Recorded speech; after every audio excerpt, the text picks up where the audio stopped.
तो आज के क्लास को शुरू करते हैं।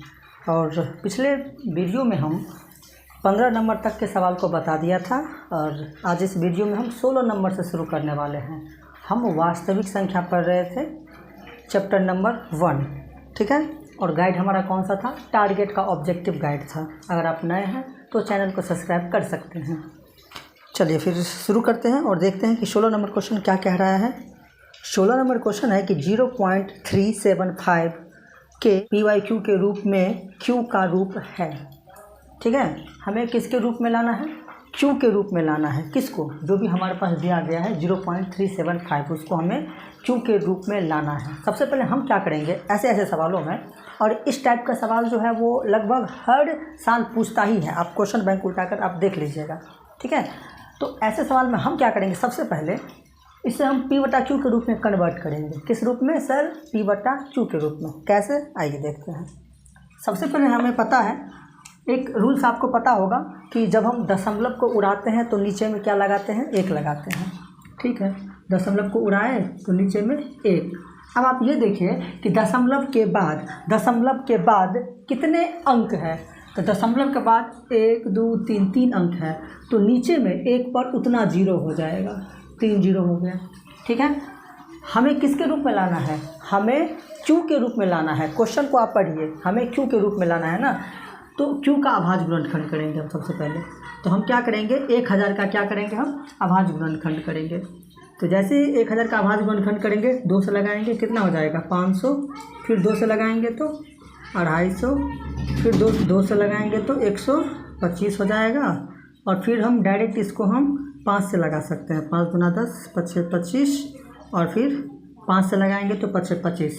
अब आप ध्यान से देखिए एक चीज़, यहाँ पर हम क्या देख रहे हैं, 2 कितने बार है? 1 2 3, तो क्या 2 का पावर 3 लिख सकते हैं? 5 कितने बार है? 1 2 3, तो क्या हम 5 का पावर 3 लिख सकते हैं? तो यही है Q के फॉर्म में, Q के रूप में यही हो गया। 2 का पावर 3 गुने 5 का पावर 3, ऐसे बनाएंगे हम, ठीक है। चलिए नेक्स्ट क्वेश्चन देखते हैं क्या है आपके स्क्रीन पर। 17 नंबर क्वेश्चन है आपकी स्क्रीन पर, जिसमें कह रहा है कि एक परिमेय संख्या और एक अपरिमेय संख्या का गुणनफल कैसी संख्या होती है? क्या कह रहा है? एक परिमेय संख्या और एक अपरिमेय संख्या का गुणनफल कैसी संख्या होती है? तो आप याद रखिएगा एक चीज़ कि अपरिमेय संख्या होता है। कैसी संख्या होती है? अपरिमेय संख्या होती है। कौन कौन? एक परिमेय और अपरिमेय संख्या का गुणनफल परिमेय संख्या होती है। लेकिन अगर आपसे पूछे कि परिमेय तथा अपरिमेय संख्या का अगर आपसे जोड़ पूछे, जोड़ मतलब योग, और अगर आपको परिमेय तथा अपरिमेय संख्या का क्या पूछे? अंतर मतलब क्या? घटाव पूछे, या परिमेय तथा अपरिमेय संख्या का क्या पूछे? भाग पूछे, या परिमेय तथा अपरिमेय संख्या का क्या पूछे? गुना पूछे, वो हमेशा ही क्या होगा? तो सर अपरिमेय संख्या होगा। आप इस चीज़ को आप नोट कर लीजिएगा और इसे आप याद रखिएगा कि परिमेय और अपरिमेय संख्या का चाहे जोड़ पूछे, चाहे घटाव पूछे, चाहे गुना पूछे, चाहे भाग पूछे, वो हमेशा ही क्या होगा? एक अपरिमेय संख्या होगी। ये फिक्स्ड है। एक एग्जाम्पल से समझते हैं हम। मान लीजिए आपको दे दे कि 5 प्लस में √2, तो हम क्या देख रहे हैं कि ये जो है 5, ये क्या है? परिमेय संख्या है। √2 क्या है? अपरिमेय संख्या है। तो परिमेय और अपरिमेय संख्या का योग ये क्या हो जाएगा? हमेशा अपरिमेय संख्या होगा। एक और एग्जांपल लेते हैं। मान लीजिए कि 7 माइनस √3 दे दे, तो ये क्या है? ये भी हमारा हो जाएगा अपरिमेय संख्या। ऐसे पूछता है, ठीक है। दे दे आपको कि 3 गुना में √2, तो ये क्या हो जाएगा? अपरिमेय संख्या हो जाएगा। 1/√7 ये दे दे, तो ये भी क्या होगा? एक अपरिमेय संख्या ही होगा। तो इस तरह से आपको दे देता है क्वेश्चन कि 5 प्लस √2 कैसी संख्याएं हैं, या फिर भाषा में आपको दे देगा। ये जो क्वेश्चन है इस तरह से लैंग्वेज में दे देगा कि परिमेय तथा अपरिमेय संख्या का बताइए अंतर क्या होता है, बताइए योग क्या होता है। ऑप्शन दे देगा 4 ठो, ठीक है। चलिए नेक्स्ट क्वेश्चन आपके स्क्रीन पर 18 नंबर क्वेश्चन कह रहा है, 18 नंबर क्वेश्चन है आपके स्क्रीन पर, जिसमें है कि 6 प्लस रूट अंडर 125, ठीक है। उसके बाद माइनस में 3 प्लस रूट 5, माइनस में 3 प्लस में रूट 5 है, प्लस 1 माइनस 4 रूट 5, प्लस में 1 माइनस 4 रूट 5 है। इस तरह से क्वेश्चन आपको दिया गया है, ठीक है। ऐसे ऐसे क्वेश्चन को बनाने में मज़ा आता है और दिमाग को हिला करके रख देता है। आइए देखते हैं। देखने में तो कुछ भी कह सकते हैं, कुछ भी क्या अपर में लग रहा है, लेकिन हम इसे सॉल्व करेंगे तब जाकर डिसाइड होगा कि यह पर में है या फिर अपर में है। आइए हमें क्या करना होगा, सबसे पहले कि 6 प्लस 125 का वर्गमूल निकालेंगे। आइए इधर कैसे निकालेंगे, देखिए 125 का वर्गमूल निकालेंगे, किससे लगेगा, 5 से लग जाएगा यहाँ पर, 5 से 5 दूना 10 और 25 25, फिर 5 से लगाएंगे 25 25, 2 मिल रहा है। आपको हम बताए हुए थे ना कि वर्गमूल में जब 2 संख्याएं मिलती है तो उसमें से एक बाहर निकाला जाता है, जो नहीं मिलता है उसको रूट के अंदर में रखा जाता है। तो एक संख्या मिल रहा है उसको बाहर निकालेंगे, जो नहीं मिल रहा है उसको बाहर रखेंगे। तो 125 को हम लिख सकते हैं 5 रूट 5, 5 रूट 5। बाहर में माइनस का साइन है तो इस माइनस से अंदर वाले साइन का गुना होगा, और केवल साइन को गुना करेंगे, न कि किसी और चीज़ को। तो माइनस और प्लस -3, माइनस और प्लस माइनस रूट का 5 हो जाएगा, ठीक। प्लस में 1 ऐसे ही रहेगा, -4 रूट 5 ऐसे ही रहेगा। अब ध्यान से देखिए आप एक चीज़ यहाँ पर हम देख रहे हैं क्या कि ये 6 और 3 और 1, इसको एक साथ हम सॉल्व करेंगे। तो 6 में से 3 गया तो 3, उस 3 में हम 1 को जोड़ देंगे तो कितना हो जाएगा, 4 हो जाएगा, ठीक है। इधर देखिए प्लस का 5 रूट 5, ठीक है, और इधर है हमारे पास एक चीज़, देखिए यहाँ पर प्लस का 5 रूट 5 ऐसे ही रहने देते हैं, माइनस इसको एक साथ सॉल्व करेंगे, ये रूट वाला को एक साथ। तो माइनस और माइनस माइनस होता है, दोनों को जोड़ देंगे। यहाँ कुछ नहीं है, मतलब 1 छुपा हुआ है, तो 1 रूट 5 और 4 रूट 5, टोटल 5 रूट 5 हो जाएगा। अब यहाँ से हम देखिए 5 रूट 5 में से घटाएंगे 5 रूट 5 को, तो घट के कितना हो जाएगा, 0 हो जाएगा। हमारे पास क्या बचेगा, 4 बचेगा केवल, और नीचे में कुछ नहीं है, मतलब क्या छुपा रहता है, 1 छुपा रहता है। तो यह P/Q के रूप में है ना, ये किसके बराबर है, P/Q के बराबर है। तो P जब Q के बराबर है तो इसे हम क्या कहेंगे, परिमेय संख्या कहेंगे, ठीक। समझ में आ रहा है ना, समझ में आ रहा है तो वीडियो को एक बार लाइक कर दीजिए। तो इस तरह से इसे हम क्या कहेंगे, परिमेय संख्या कहेंगे, क्योंकि ये P/Q के रूप में है। कुछ नहीं किया हम, 125 को हम क्या किए हैं, वर्गमूल निकाले। वर्गमूल निकालना आपको पता होगा, हम फर्स्ट वीडियो में ही बताए थे। फिर इस माइनस से अंदर वाले साइन का केवल गुना किए हैं, बाकी सबको ऐसे ही छोड़ दिए। संख्या को एक साथ सॉल्व किए, 6 को 3 को और 1 को एक साथ सॉल्व किए, रूट 5 वाले को एक साथ सॉल्व किए, बस बन गया हमारा। चलिए नेक्स्ट क्वेश्चन देखते हैं क्या है आपके मोबाइल स्क्रीन पर।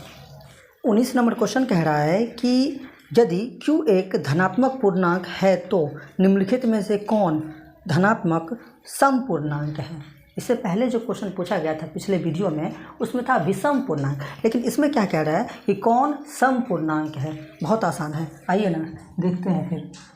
तो 19 में जो कह रहा है कि कौन जो है वो सम पूर्णांक है।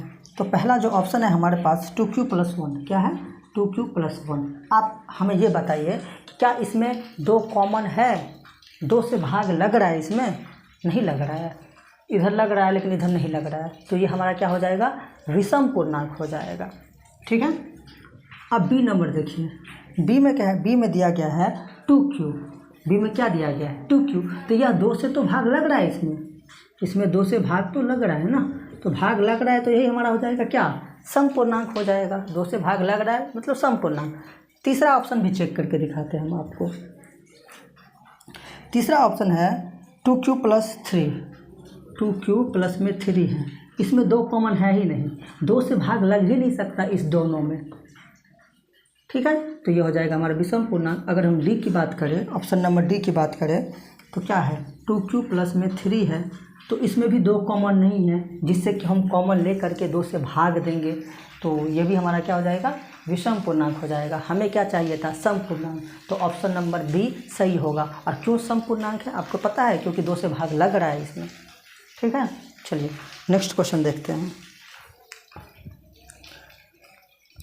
20 में कह रहा है कि यदि भाग एल्गोरिथम क्या a बराबर बी क्यू दे दिया है 20 नंबर क्वेश्चन में कि a बराबर में अगर बी क्यू प्लस आर है भाग एल्गोरिथम, जिसमें आपका वैल्यू भी दे दिया है, b का वैल्यू दे दिया है 43, b का वैल्यू दे दिया है 43, उसके बाद फिर q का वैल्यू दे दिया है 31, q का वैल्यू 31 दे दिया है, और r का वैल्यू भी दे दिया है आपको कितना 32, r का वैल्यू दे दिया है आपको 32। तो क्या कह रहा है फिर कि a का मान ज्ञात कीजिए। ठीक है, क्या बोल रहा है कि a का मान आप ज्ञात कीजिए। बहुत आसान है, ऐसे ऐसे क्वेश्चन हम बनाए भी हैं। तो आइए ना फिर इसे सॉल्व करते हैं। सबसे पहले हम क्या करेंगे, इस दोनों के बीच में कुछ नहीं है, मतलब गुना का साइन है। ठीक है, अब हम क्या करेंगे, इस दोनों को गुना करेंगे, जो भी आएगा वैल्यू उसको इसमें हम जोड़ देंगे, सिंपल सा है। तो 43 को हम गुना कर देंगे 31 से। ठीक है, 3 एकान 3, 4 एकान 4, 3 तिया 9, 4 तिया 12, 3 9 4 13 के 3 हासिल 1, 2 और 1 3, 1 का 1, उसमें जोड़ देंगे हम किसको, 32 को जोड़ देंगे। 3 2 5, 3 3 6 और 1 का 1, 1365 निकला वैल्यू किसका, तो ए का मान निकल गया। भाग एल्गोरिथम दिया हुआ था, 3 वैल्यू भी दिया हुआ था, सबको रख दिए, पहले गुना का काम किए फिर जोड़ दिए, हो गया आंसर। सहअभाज्य संख्या का मौसा होता है। क्या पूछ रहा है कि सहअभाज्य संख्या का मौसा क्या होता है। अब सहअभाज्य संख्या किसे कहते हैं, पहले ये आपको पता होना चाहिए, याद रखिएगा। सहअभाज्य संख्या हम उसे कहते हैं जिन दो संख्याओं का मौसा क्या हो, एक हो, जिसका HCF एक हो, उसे हम क्या कहते हैं, सहअभाज्य संख्या कहते हैं। अब आइए ना, कहीं से भी कुछ उठाइए, 2 अभाज्य संख्या आप उठाइए कहीं से भी। मान लीजिए कि एक 3 उठा लिए और एक 4 उठा लिए, तो 3 एकान 3, 4 में से 3 गया तो 1 भाग का निशान देंगे, 3 को यहाँ पर लिखेंगे। 1 को किस संख्या से गुना करें कि 3 हो जाएगा, 3 से, तो 1 तिया 3, मौसा क्या निकला, HCF क्या निकला, 1 निकला। कोई और संख्या लेकर के ट्राई करते हैं, कहीं से भी 2 लगातार में आप उठाइए, अगर उसका HCF 1 आता है मतलब वो सहअभाज्य संख्या है। उठा लेते हैं हम, 9 को उठा लेते हैं और 10 को उठा लेते हैं। 9 एकान 9, 10 में से 9 गया तो 1, ये 9 यहाँ पे आएगा, 1 नमा 9, HCF कितना निकला, 1 इसका। तो आप समझ गए कि सहअभाज्य संख्या का मौसा हमेशा ही क्या होता है, 1 होता है। ठीक, 22 में कह रहा है कि यदि 2 संख्याओं का गुणनफल दे दिया है एवं उनका मौसा भी दे दिया है तो उनका लौसा क्या होगा। ठीक है, 2 संख्याओं का गुणनफल भी दे दिया है, मौसा भी दे दिया है, और हमें लौसा ज्ञात करना है। बहुत आसान है, हमारे पास एक फार्मूला है, कौन सा फार्मूला है, देखिए।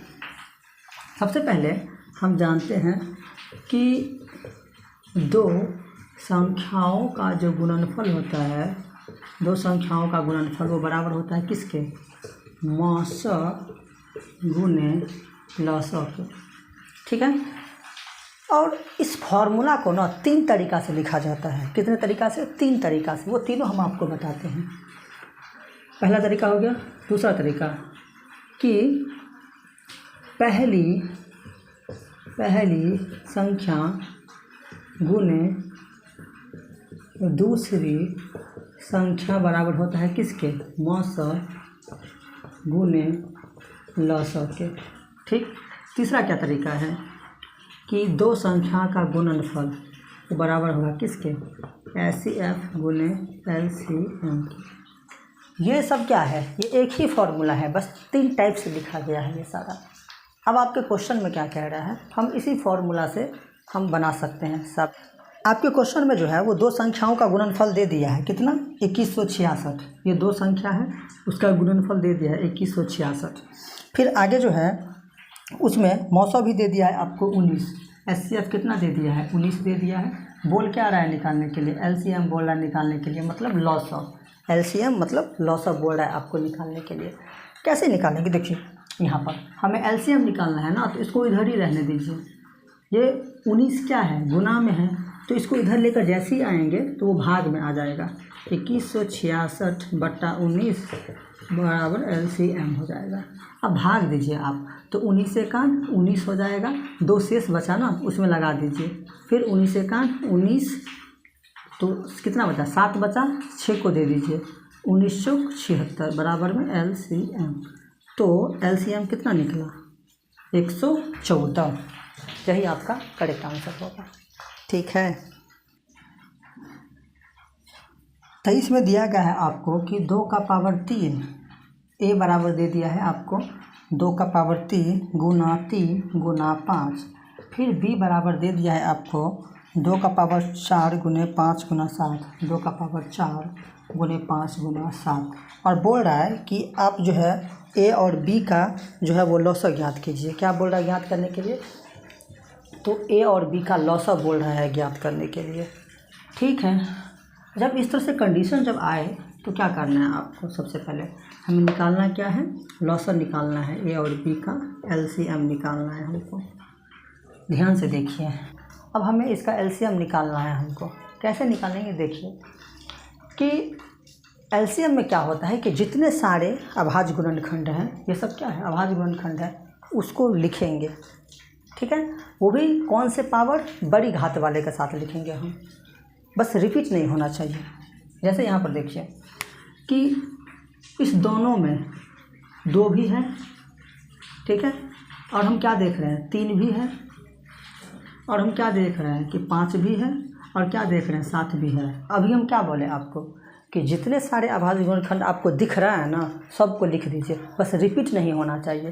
तो इस दोनों में क्या क्या है, 2 भी है, 3 भी है, 5 भी है, 7 भी है। दो बार है तो 2 बार नहीं लिखेंगे, एक ही बार लिखेंगे।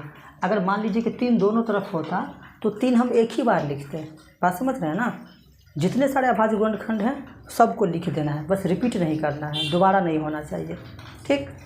अब इसमें हम क्या करेंगे, 2 का देखेंगे सबसे बड़ा घात क्या है, इधर 2 का घात 3, इधर 2 का घात 4, तो 4 लेंगे। 3 का सबसे बड़ा घात, 3 तो अकेले है तो अकेले ही रहेगा। 5 का सबसे बड़ा घात, इस दोनों में 5 का सबसे बड़ा घात 5 अकेले है। 7 का सबसे बड़ा घात 7 अकेले है। अब 2 का पावर 4 का मतलब क्या होता है, 2 का पावर 4 का मतलब ये होता है कि 2 4 बार, कितने बार, 4 बार, 2 गुना 2 गुना 2 गुना 2। 3 का पावर 1 मतलब 3 एक बार, 5 का पावर 1 मतलब 5 एक बार, और 7 का पावर 1 मतलब 7 एक बार। गुना कर दीजिए, 2 दूना 4, 4 दूना 8, 8 दूना 16, 16 पंचे 80, 80 तिया हो जाएगा 8 तिरिक 24 गुना में 7। गुना कर दीजिए इसको, 0 7 चौक 28 का 8 हासिल 2, 7 दूना 14 15 16, 1680 निकल गया क्या हमारा, ए और बी का LCM निकल गया। इस तरह से आप बनाएंगे। ठीक है। चलिए 24 नंबर क्वेश्चन आपके मोबाइल स्क्रीन पर दिख रहा होगा, जिसमें कह रहा है कि यदि m एक धनात्मक पूर्णांक है तो धनात्मक विषम पूर्णांक का रूप क्या होगा। क्या पूछ रहा है, धनात्मक विषम पूर्णांक का रूप। और ऐसे ऐसे क्वेश्चन हम पढ़ चुके हैं। पहला ऑप्शन हमें चाहिए धनात्मक विषम पूर्णांक, तो 4m प्लस में 2। तो हम क्या देख रहे हैं कि इस दोनों में 2 तो कॉमन है, इस दोनों में 2 से भाग तो लग रहा है ना, तो हम क्या देखेंगे, तो ये हमारा हो गया क्या, सम पूर्णांक। हमको क्या चाहिए, विषम पूर्णांक चाहिए। नेक्स्ट जो ऑप्शन है वो है 4m प्लस 4, 4m प्लस में 4। इसमें भी 2 कॉमन है, भाग लग रहा है 2 से, तो ये हमारा हो गया सम पूर्णांक। सी में देखिए क्या कह रहा है, 4m प्लस 1, 4m प्लस में 1। इस दोनों में 2 कॉमन है ही नहीं, भाग लगेगा ही नहीं, तो यही हो जाएगा हमारा क्या, धनात्मक विषम पूर्णांक का रूप। 2 कॉमन आ रहा है, इसका मतलब सम पूर्णांक का रूप। 2 कॉमन नहीं आ रहा है, इसका मतलब यह हो गया विषम पूर्णांक का रूप। ठीक। चलिए नेक्स्ट क्वेश्चन देखते हैं क्या है आपके स्क्रीन पर। 25 में कह रहा है कि निम्नलिखित में से कौन सी अभाज्य संख्या है। क्या पूछ रहा है आपसे कि कौन अभाज्य संख्या है, तो आपको क्या पता है कि अभाज्य संख्या किसको कहते हैं। अभाज्य संख्या हम उसको कहते हैं जो 1 से कटे और अपने आप से कटे, उसे क्या कहेंगे हम, अभाज्य संख्या। जो 1 से कटता है और खुद से कहता है, तो ऑप्शन से पता चलेगा हमको। किससे पता चलेगा, ऑप्शन से। तो ऑप्शन नंबर ए देखते हैं क्या है। तो ऑप्शन नंबर ए जो है हमारे पास वो है 27। ऑप्शन नंबर ए क्या है, 27 है। क्या यह 1 से कटेगा? क्या यह 1 से कटेगा? तो जी कटेगा 1 से। 27 जो है वो 1 से कटेगा, कितने बार में? 27 बार में कट जाएगा, ठीक है। और यह किससे कटेगा? 3 से भी कट जाएगा, 3 से भी कट जाएगा, 3 नमा 27। और यह किससे कटेगा? 9 से भी कट जाएगा, है ना, 9 से भी कट जाएगा, 9 तिया 27। तो डिफिनीशन कहता है कि वैसी संख्याएं जो 1 से कटे और खुद से कटे, पर हम इसको तो देख रहे हैं कि 1 से तो कट रहा है और यहाँ पर हम देख रहे हैं कि खुद से भी कट जाएगा। 27 एकान 27, 1 से भी कट रहा है, खुद से भी कट रहा है, लेकिन और भी संख्या से तो कट रहा है ना, तो हम इसको क्या कह देंगे कि यह अभाज्य संख्या नहीं है, यह अभाज्य संख्या नहीं होगा। तो क्या होगा? भाज्य संख्या होगा, ठीक। हमको चाहिए अभाज्य संख्या। दूसरा ऑप्शन है 35। 35 ये 1 से कटेगा, 35 से भी कटेगा, लेकिन यह 7 से भी कटेगा, 5 से भी कटेगा, 5 के टेबल में आता है ना, 7 के भी टेबल में आता है, तो यह भी हो जाएगा हमारा क्या?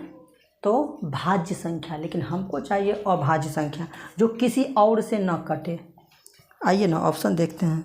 11 ऑप्शन 13, ऑप्शन नंबर सी जो है वो 13। अब देखिए 13 जो है वो 1 से भी कटेगा, 13 एकान 13, ठीक है। 13 जो है वो खुद से भी कटेगा, यहाँ 13 होगा, 13 एकान 13, है ना। तो 1 और खुद के अलावा यह 13 जो है किसी और से कटेगा ही नहीं। अब काट करके देख लीजिए, या फिर ऐसा समझिए कि यह किसी के टेबल में नहीं आएगा, या किसी के टेबल में नहीं आएगा 13, तो यह हमारा क्या हो जाएगा? अभाज्य संख्या। और अभाज्य संख्या को एक और चीज़ कहा जाता है, पता है क्या? रूढ़ संख्या। नोट करके लिख लीजिएगा यहाँ पर कि अभाज्य संख्या को जो है एक और चीज़ कहा जाता है, रूढ़ संख्या। रूढ़ संख्या कभी कभी आपको दे देगा कि निम्नलिखित में से कौन रूढ़ संख्या है, तो कन्फ्यूज नहीं करना है, ठीक है। अभाज्य संख्या को ही रूढ़ कहते हैं। चलिए नेक्स्ट क्वेश्चन देखते हैं क्या है आपके स्क्रीन पर। 26 नंबर क्वेश्चन में कह रहा है कि निम्नलिखित में से कौन अपरिमेय संख्या है? अपरिमेय संख्या जो p/q के रूप में नहीं होता है उसे हम कहते हैं अपरिमेय संख्या, या फिर जो रूट के अंदर में होता है उसे हम कहते हैं अपरिमेय संख्या। लेकिन क्या सभी रूट वाली संख्या अपरिमेय संख्या है? तो बिल्कुल नहीं, सभी रूट वाली संख्या अपरिमेय संख्या नहीं होती है। जिसका वर्गमूल निकलता है वो परिमेय संख्या हो जाता है। मतलब रूट के अंदर में रहते हुए भी, जो रूट के अंदर में है जो संख्या, अगर उसका वर्गमूल निकल रहा है तो ज़बरदस्ती उसको हम बना देंगे परिमेय संख्या। आइए चेक करते हैं ऑप्शन से, यह भी ऑप्शन से पता चलेगा आपको। जैसे पहला ऑप्शन है आपके सामने √17, √17, तो 17 का वर्गमूल तो निकलेगा, लेकिन सीधा सीधा नहीं निकलेगा, सॉलिड नहीं निकलेगा 17 का वर्गमूल, तो यह हमारा क्या हो जाएगा? अपरिमेय संख्या हो जाएगा।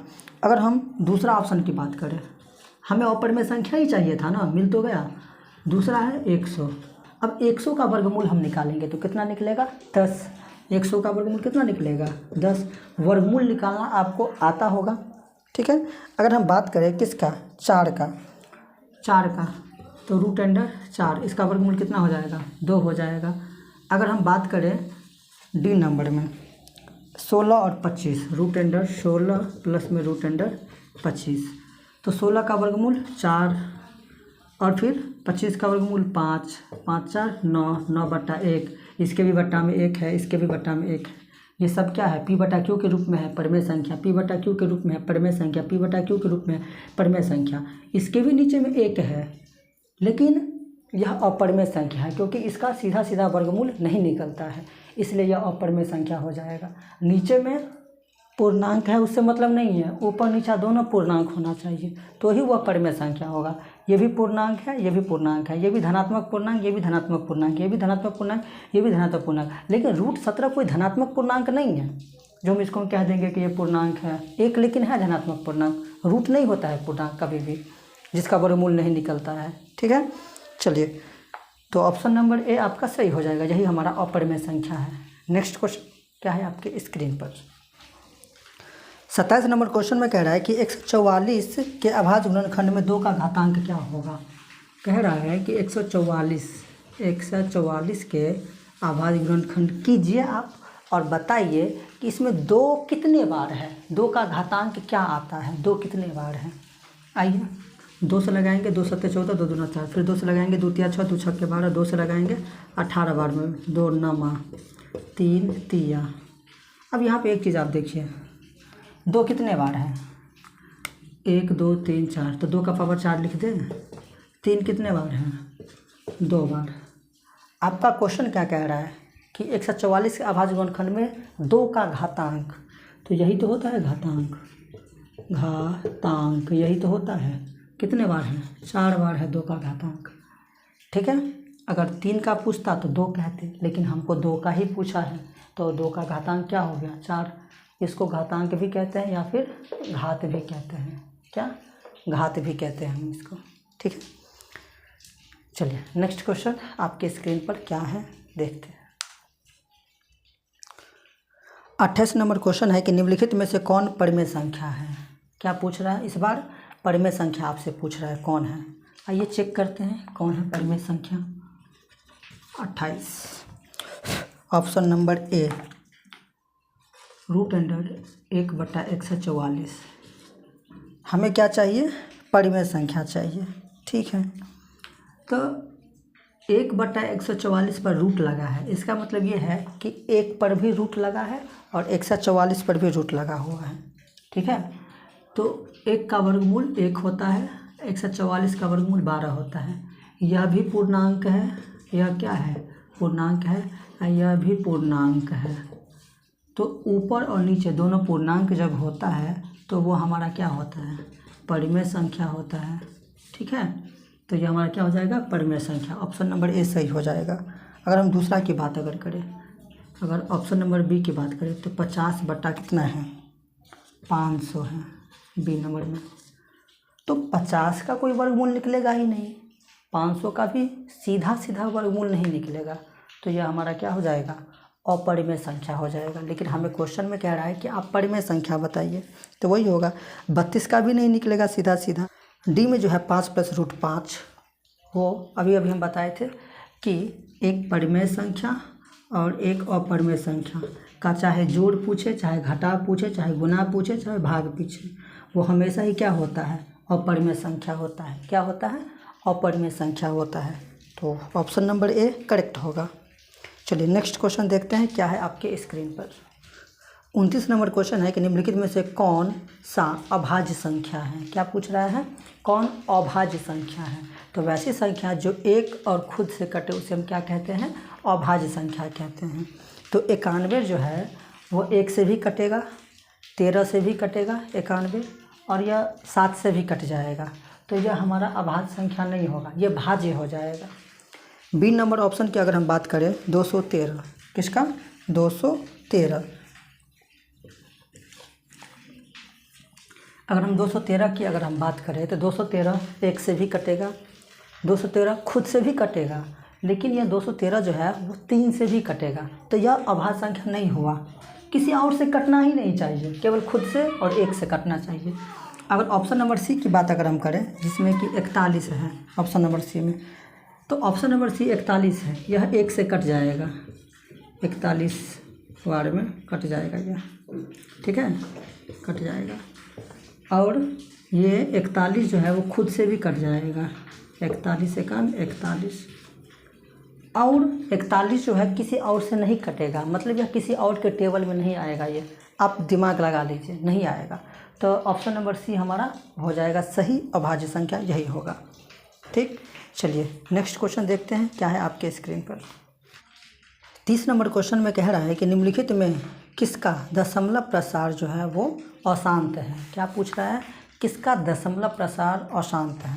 पहले हम कुछ चीज़ को हम समझ लेते हैं। सबसे पहले हम समझेंगे कि अगर कोई भी संख्या p/q के रूप में है तो q के अभाज्य गुणनखंड में कोई संख्या अगर p/q के रूप में है, बट्टा के रूप में है, तो हम क्या करेंगे, q का अभाज्य गुणनखंड करेंगे, न कि p का। किसका, p का, q का अभाज्य गुणनखंड करेंगे। तो उस क्यू के अभाज्य गुणनखंड में अगर 2 2 2 2 कितना बार भी आता है, ठीक है, या फिर 5 5 5 5 कितना बार भी आता है, कितना बार भी आता है, या फिर 2 गुना 5 गुना 2 गुना 5 ये कितना बार भी आता है, तो इस सारे कंडीशन में हम क्या कहेंगे, शांत कहेंगे। क्या कहेंगे हम सारी कंडीशन में, शांत कहेंगे, ठीक है। और अगर इस सब के अलावा अगर कोई भी आता है उसे हम क्या कहेंगे, अशांत कहेंगे। अगर क्यू के अभाज्य गुणनखंड में 2 आता है, केवल 5 आता है, या केवल 2 और 5 दोनों आता है, तो हम शांत कहेंगे। इसके अलावा अगर कोई भी आ गया तो हम उसको अशांत कह देंगे। बस हर जगह यही दोनों होना चाहिए, या फिर अकेला 2 होना चाहिए, या फिर अकेला 5 होना चाहिए, कोई और नहीं एंटर करना चाहिए उसमें, उसके अभाज्य गुणनखंड में। आइए ना चेक करते हैं, फिर पता चल जाएगा आपको। जैसे पहला ऑप्शन है आपके पास, 23/50। क्या है, 23/50 है पहला ऑप्शन, 23/50। यह P/Q के रूप में है। Q का अभाज्य गुणनखंड करेंगे, मतलब 50 का अभाज्य गुणनखंड करेंगे। 2 से लगाएंगे 25 बार में, 5 से लगाएंगे 5 25। तो हम क्या देख रहे हैं, 2 भी आ रहा है 1 बार और 5 भी आ रहा है 2 बार, तो हम इसको क्या कहेंगे, शांत कहेंगे। क्या कहेंगे, इसको शांत कहेंगे। हमको क्या चाहिए, अशांत चाहिए। बी नंबर ऑप्शन चेक करते हैं। बी में है 39/243 है, तो 243 का अभाज्य गुणनखंड हम करेंगे। किससे लगाएंगे, 3 से लगा देंगे, 3 8 24, 3 1 3, फिर 3 से लगा देंगे, 3 दूना 6, 3 7 21, 3 9 27। क्या हम लगाए आगे, इसमें 3 आ गया ना, जैसे ही यह 3 आ गया तो हम इसे कह देंगे क्या, अशांत कह देंगे, ठीक है। 2 आता तो चलता, 5 आता तो भी चलता, या फिर 2 ही आता तो भी चलता, लेकिन 3 जैसे ही आ गया वो अशांत हो गया। अगला चेक करके दिखा देते हैं हम आपको सी नंबर में, और यही ऑप्शन सही हो जाएगा। ये हमारा क्या हो जाएगा, अशांत हो जाएगा। 25/1600, 25/1600 है सी नंबर में। इसका अभाज्य गुणनखंड हम करेंगे क्यू का, 1600 का, कितने बार में, 800, 400, 200, 100, कितना, 50, 25, फिर 25 25। 2 और 5 आ रहा है ना, इसका मतलब यह क्या है, तो यह हमारा शांत दशमलव प्रसार है। 2 और 5 के अलावा अगर कुछ भी आता है तो वो हमारा अशांत हो जाएगा, ठीक है। तो आज की वीडियो में इतना ही रहने देते हैं, मिलते हैं नेक्स्ट वीडियो में।